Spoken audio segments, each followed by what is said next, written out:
Have you ever noticed that there are people who look at you and it seems they are looking through you? The eyes are there, open, but it is as if there were a wall of blurred glass between that person and the world. Now answer me one thing. Could it be that this look is yours? Because there is a physical, visible sign that appears in a person's eyes when their soul is heavy. And there is another sign, also physical, also visible, that appears when this burden is removed, when the cleansing truly happens. It is not a metaphor, it is not poetry, it is something that anyone around you can perceive, even without understanding what they are seeing. Today I'm going to show you exactly what this sign is. I will explain why it appears, what science has already mapped regarding this, what the oldest spiritual traditions in the world have known for millennia, and especially, what you need to do so that this sign appears in you. Because when it appears, everything changes. The way people treat you changes. The opportunities that come to you change. Your energy changes, and you feel it in your body. If you are here, it is not by chance.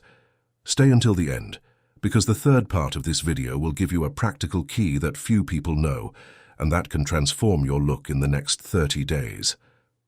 Let us begin with what is happening to you now. Think with me. You wake up in the morning, go to the bathroom, look in the mirror. What do you see? If you are honest with yourself, perhaps you recognize a tiredness that is not only physical, a weight that goes beyond poorly slept nights. There is something in your eyes that has changed over the years. You look at old photos from 5, 10, 15 years ago, and you realize there was a brightness there that is no longer present today. It is not age, it is not wrinkles, it is something else. You perhaps do not even know how to name what it is, but you feel it. You feel it when someone averts their gaze from you too quickly in a conversation. You feel it when you enter an environment and it seems no one notices you. You feel it when you try to connect with someone and there is an invisible barrier between you. And the worst, you feel it when you look into the eyes of your children, your partner, and you realize the connection is no longer the same. This has a name, and it is not depression, although it may seem so. It is not aging, although they walk together. This is what spiritual traditions call accumulated shadow in the field of the gaze, and modern science, without using this term, confirms exactly the same phenomenon through other paths. Let me explain to you. The eyes are the only organ of the human body where the central nervous system is directly exposed to the outside world. The retina, which is at the back of the eye, is an extension of the brain. Literally, it is formed by neural tissue. This means that when someone looks into your eyes, they are in a way looking at an exposed part of your brain. That is why the gaze communicates so much. That is why you can perceive when a person is lying, when they are afraid, when they are in love, when they are at peace. It is not mystical intuition. It is neuroscience. Your brain evolved over millions of years to read micro-expressions in the eyes of other human beings.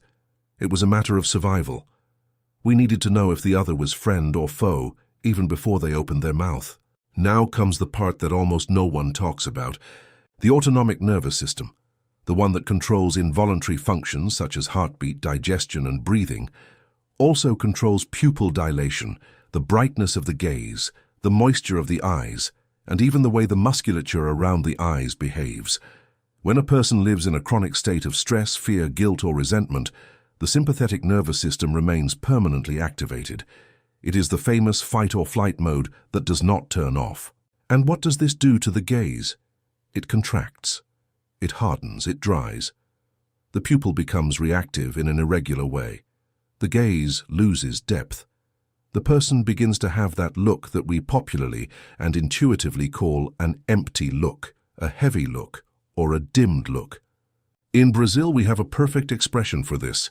Fulano tá com o olho morto. So-and-so has a dead eye. It is never about the eye itself. It is about what is behind it. And it does not stop there. Researchers in the field of psychoneuroimmunology have already demonstrated that chronic stress alters the composition of the tear film, that layer of liquid that covers the surface of the eye. When the body is in continuous survival mode, the production of cortisol directly affects the quality of this film. The result? Drier, more opaque eyes, with less of that natural, moist glow that we instinctively associate with vitality and health. Have you noticed how a child has bright eyes? How a baby's eyes look like two mirrors of clean water? This is not just because they are young, it is because they have not yet accumulated layers of pain, fear, and shame. Their nervous system still functions in a state of openness, and that is why we feel such attraction to a child's gaze, because it reminds us of the gaze we once had and lost. Now I ask you, when did your gaze begin to lose this brightness? Think about it. Try to remember. Was it when you entered a marriage that was not for you? Was it when you accepted a job that sucked your soul? Was it when you lost someone important and did not allow yourself to grieve completely? Keep that answer, because it will be essential in a moment. Now connect this with what spiritual traditions have always said. In Hinduism, the point between the eyes, the Ajna chakra, the third eye, is considered the center of subtle perception and spiritual clarity. When this center is blocked, the person loses the ability to see reality clearly. And this is reflected in the physical eyes, not as a metaphor but as a direct energetic reflection. In the mystical Christian tradition, there is the passage that says the eyes are the lamp of the body. If your eyes are good, your whole body will be full of light. If they are bad, the body will be in darkness. This is not a moral instruction, it is an energetic description. The quality of the light your eyes emit reveals the quality of the energy that inhabits your interior. In Candomblé and Umbanda, traditions deeply rooted in Brazilian culture, the elders have always known how to read a person's spiritual state by their gaze. A Pai de Santo, an experienced Mãe de Santo, when looking into your eyes, does not need you to say a single word. They know. They know if you are burdened. They know if there is work done against you. They know if your energy is clean or dirty. And they know this because the gaze does not lie. The gaze is the window that has no curtain.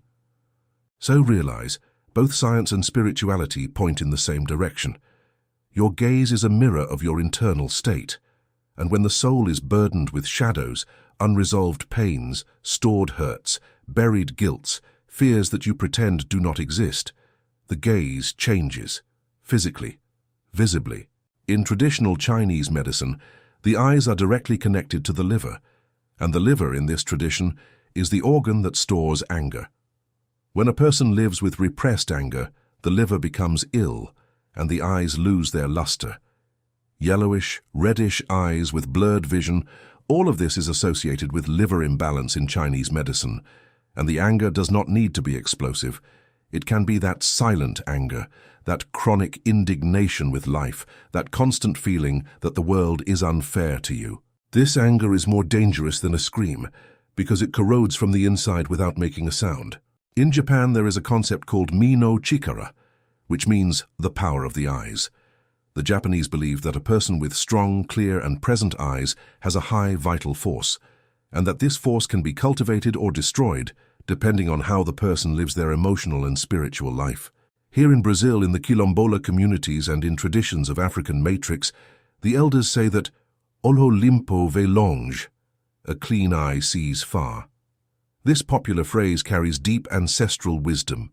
When the gaze is free of burdens, the person gains clarity not only of vision, but of discernment. They begin to make better decisions, to perceive dangers before they approach, to recognize opportunities where they previously saw obstacles. And the opposite is also true. And this is where this video changes direction. Because if there is a sign that the soul is burdened, there is also a sign that it has been cleansed. And this sign is so real, so visible, so impactful, that when it appears, the people around you notice it even before you do. You know when someone meets you after a while and says, "Wow, you look different, you have a different light, what happened?" And you haven't changed your haircut, you haven't lost weight, you haven't had any aesthetic procedure. But something changed, and that something was in your eyes. This is the sign. When the soul is cleansed of shadows, the parasympathetic nervous system returns to dominance. The body leaves survival mode and enters regeneration mode. The pupil stabilizes. The musculature around the eyes relaxes. The lacrimal gland returns to functioning with balance, bringing back the natural moisture that gives brightness to the gaze. The gaze gains depth. It gains presence. It gains that which we call, without knowing how to explain, light. And this light is not an invention of your imagination. A study published in the journal Cognition and Emotion demonstrated that human beings can identify with more than 80% accuracy if a person is in a positive or negative emotional state just by observing the eye region, without seeing the rest of the face. 80%, just by looking at the eyes. Another study, conducted by researchers at Cornell University, showed that pupillary dilation is directly associated with a person's level of empathy and emotional connection. When we are at peace, when we are connected with something greater, when we are free of emotional burdens, the pupil behaves differently. It becomes more responsive, more open, more alive. And this is exactly what spiritual traditions call the awakening of the gaze. It is not a coincidence. It is convergence. If this content is making sense to you, take the opportunity and leave your like now. This simple gesture helps this video reach more people who need to hear this. And subscribe to the channel if you are not yet subscribed, because every week we bring content like this that connects science and spirituality in a way no one else does. Now comes the most important part. I know what you must be thinking. Okay, but how do I cleanse my soul? How do I make this sign appear in me? And that is the right question, because it is no use knowing what is happening if you do not know what to do about it. So now I'm going to give you the path. And it is not a complicated path, but it requires one thing from you: brutal honesty with yourself. The first thing you need to understand is that the shadows that darken your gaze are not external curses. In the vast majority of cases, they are internal accumulations. They are emotions that you felt and did not process, situations that you lived and did not digest, words that were said to you and that you swallowed in silence, forgiveness you did not give, forgiveness you did not ask for, truths you did not speak. In Brazil, we have a very strong culture of swallowing things, of letting it be, of not poking the wound, of what passed passed. But what passed does not pass. It stays. It stays in the body. It stays in the nervous system. It stays in the eyes. How many times did you swallow a humiliation at work and go to sleep pretending everything was fine? How many times did you want to cry and held it back because men don't cry, or because a strong woman is not shaken? How many times did you smile on the outside while on the inside you were falling apart? Each of these times deposited a layer of shadow over your gaze, and with time, layer upon layer, the brightness was extinguished. So the first step of the cleansing is this: recognize what is stored. You don't need to do regression therapy. You don't need to go anywhere. You just need to stop, sit in silence, and ask an honest question to yourself. What am I carrying that is not mine?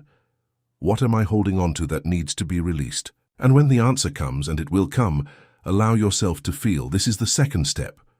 Allow yourself to feel without judging, without rationalizing, without trying to understand. Just feel. If anger comes, feel the anger. If sadness comes, feel the sadness. If fear comes, feel the fear. The feeling that is felt completely dissolves. The feeling that is repressed crystallizes. And it is the crystallized that darkens the gaze. I know this may seem too simple. Just feel, is that it? Yes. But simplicity is deceptive. Because we were trained our whole lives to do exactly the opposite.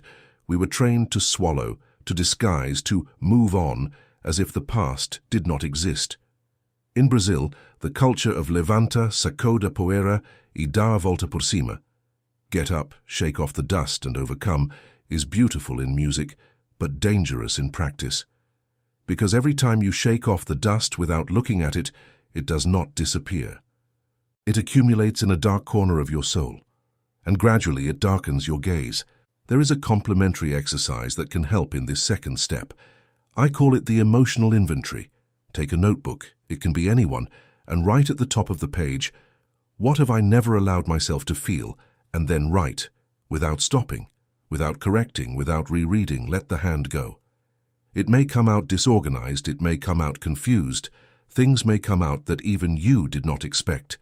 This is the basement of the soul opening up. And every word that comes from inside and goes onto the paper is a shadow that loses power over your gaze. Do this for 7 consecutive days. One day about anger, one day about fear, one day about guilt, one day about shame, one day about sadness, one day about regret, and on the 7th day, write about love. The love you did not receive, the love you did not give, the love you deserved and never arrived. This last day is generally the most transformative, because it is the hardest to face. Now the third step is where the transformation really happens, and I need you to pay close attention here because this is the key I promised you at the beginning. There is a practice that combines neuroscience and ancestral wisdom, and that has a direct and measurable effect on the gaze. It is called, in simple terms, conscious contemplation. It works like this. Every day for at least 10 minutes you will sit in front of a mirror. It can be the bathroom mirror, it can be a hand mirror, anyone. You will look into your own eyes, into the left eye specifically, because the left eye is processed by the right hemisphere of the brain, which is the hemisphere linked to emotion, intuition, and subtle perception. In the first few days it will be uncomfortable. You will want to avert your gaze. You will feel like laughing, crying, leaving. This is normal. This is the shadow resisting the light. Because when you look into your own eyes with total presence, without distraction, without judgment, you are doing something that your nervous system is not used to. You are meeting yourself. Most people spend their entire lives without ever truly looking at themselves. They look in the mirror to fix their hair, to put on makeup, to see if their clothes are good. But looking into their own eyes with depth, with the intention of seeing themselves, almost no one does. And when you do, something happens. The parasympathetic nervous system is activated, the heart rate decreases, breathing deepens naturally, and the pineal gland, which is the structure that spiritual traditions associate with the third eye, receives a direct stimulus due to the visual circuit established between the eyes and the brain. It is as if you were reconnecting a circuit that was turned off. In the first week, you will notice that your emotions begin to move. Things that were buried will rise to the surface. More vivid dreams, memories that seemed forgotten, sensations in the body that you hadn't felt in years. This is the cleansing happening. In the second week, the agitation decreases. What needed to be felt was felt. What needed to be released was released, and your eyes begin to change. The tension around them decreases. The expression softens. The brightness begins to return. In the third and fourth week, people begin to notice, you look different. What are you doing? You have a good energy. These are the phrases you will hear, and when you hear them, you will know. The sign has appeared. But I need to give you an important warning here. This practice touches deep layers, and when you begin to cleanse yourself, the world around you reacts. Not everyone will like your change, because when your eyes have light again, they become mirrors for other people's shadows. And there are people who cannot stand to see their own darkness reflected in your clarity. You may lose friendships. You may feel that certain people distance themselves. You may perceive that environments that were previously comfortable become unbearable. This is not a side effect. This is part of the process. The cleansing of the soul is not only internal. It reorganizes your entire external reality. And here enters a point that is especially relevant for those living in Brazil. We have a very strong group culture of pleasing, of belonging, of not being the different one, and when you begin to truly change, you will face resistance from the group itself. From the family that does not understand why you are being strange, from friends who think you are full of yourself, from the work colleague who notices that you no longer accept the same things you accepted before. This is the price of the cleansing, and it is worth every cent, because what happens on the other side is extraordinary. When your gaze changes, you begin to attract a different type of person. People who are also in the process of cleansing. People who also chose to live with their eyes truly open. And these connections are of another nature. They are deeper, more honest, more nourishing. You exchange quantity for quality, and this changes your entire life experience. I have seen this happen hundreds of times. A person who lived surrounded by 20 superficial friends loses 18 of them during the transformation process and stays with 2. And those 2 are the true ones. They are the ones who stay. They are the ones who look into your eyes with respect, with presence, with truth, and those two are worth more than the 20 together. In the professional environment, the impact is equally powerful. A person with a clean gaze transmits confidence naturally. They do not need to struggle to be convincing. They do not need to fake security. The clarity of the gaze speaks for itself. Have you noticed how great leaders, those who truly inspire, have a different look? It is not a look of arrogance or imposition. It is a look of presence, of someone who is there entirely. This look cannot be bought with money. It is conquered with internal work. Because when your gaze changes, your reality changes. The opportunities that appear are different. The people who come to you are different. The way you are treated at the bank, at the supermarket, on the street, changes. This is not theory. It is the lived experience of thousands of people who went through this process. There is a concept in quantum physics called the observer effect. It demonstrates that the simple presence of an observer alters the behavior of subatomic particles. That is, the act of observing changes the observed reality. Now transport this to your life. When your gaze changes, when the quality of your observation of the world changes, the world you observe also changes. It is not magic. It is the mechanics of the universe. I want to tell you a story before closing. A 53-year-old woman from the countryside of Minas wrote to me a few months ago. She said she had gone through a painful divorce after 28 years of marriage, that she had lost her job shortly after, that her children had distanced themselves because she only complained, and that one day, looking in the mirror, she did not recognize herself. She said her eyes looked like the eyes of a dead person. She began to do the practice of conscious contemplation. On the 3rd day, she cried for 2 hours straight, looking into her own eyes. On the 10th day, she felt an anger she didn't know existed inside her, an anger toward the father who abandoned her when she was 6, and that she had never allowed herself to feel because she needed to be strong. On the 21st day, her daughter called, for no apparent reason, just to say she missed her. And when they saw each other, the daughter said something she never forgot. "Mum, what happened to your eyes? They look like your eyes from when I was a child." This is the sign. It is not something you need to believe. It is something you need to experience. 30 days, 10 minutes a day, looking into your own eyes. No phone, no music, no distraction, just you and the mirror. And I want to ask you something now. If you have reached this point, it is because something inside you recognized the truth of what is being said. Some part of you knows you are carrying too much weight, knows that the brightness of your eyes is not what it was, knows that you need to change. So comment below. I choose to cleanse my gaze. Write this. It may seem simple, but when you write an intention, you anchor it in the physical world. And when thousands of people write the same intention, a collective energy field is created that empowers each person's process. If you know someone whose gaze is dimmed, someone who is going through a difficult time, who lost that brightness they had, send this video to that person. Sometimes a video is the instrument the universe uses to deliver a message someone needs to hear. Now, before you go, I want to leave you with a final reflection that will close everything we talked about today. There is a fundamental difference between seeing and perceiving. Seeing is a biological function. Any healthy eye sees. But perceiving is a function of the soul. And when the soul is burdened, you see the world, but you do not perceive life. You see people, but you do not perceive their humanity. You see yourself in the mirror, but you do not perceive who you really are. The cleansing of shadows restores the ability to perceive. And when you return to perceiving, everything gains color again. Food has more flavor. A hug has more warmth. The sunset has more beauty. And your eyes, finally, return to reflecting not the world as it is, but the light that you are. This is being chosen. It is not being selected by an external force. It is choosing yourself. It is looking into your own eyes and deciding, I deserve to shine again. Your eyes are waiting for this decision.